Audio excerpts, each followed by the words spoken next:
On the third day of protests, which started on Tuesday and have been called Day of Rage protests, the capital Cairo is in a state of tense calm, with news of small and brief protests taking place in different areas of the city, but security forces were able to disperse these protests and keep them under control. In the meantime, the Interior Ministry issued a statement announcing that 1,000 were detained since the start of the protests. 149 are being charged with destruction of public property and sedition.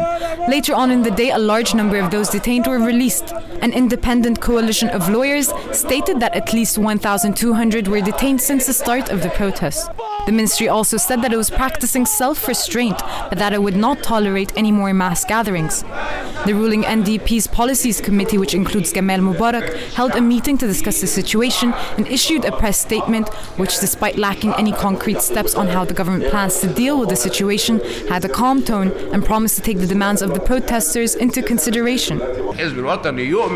The NDP and the President believe that the process of reform is going to continue, and the same applies to economic and social reform, which are also going to continue. The situation in Suez, however, is quite different from that in Cairo, with an almost complete media blackout, but clashes have been reported between protesters and the families of those detained outside police stations, and the intensity of these protests seems to be rising. Prominent opposition figure Mohammed al-Baradei, who lives in Vienna, returned to Egypt on Thursday. Al-Baradei was the Director General of the International Atomic Energy Agency and has managed since his first return to Egypt in February 2010 to form an umbrella coalition including a large number of opposition groups calling for reform. What happened today is that the Egyptian people broke the barrier of fear, and that barrier won't return again.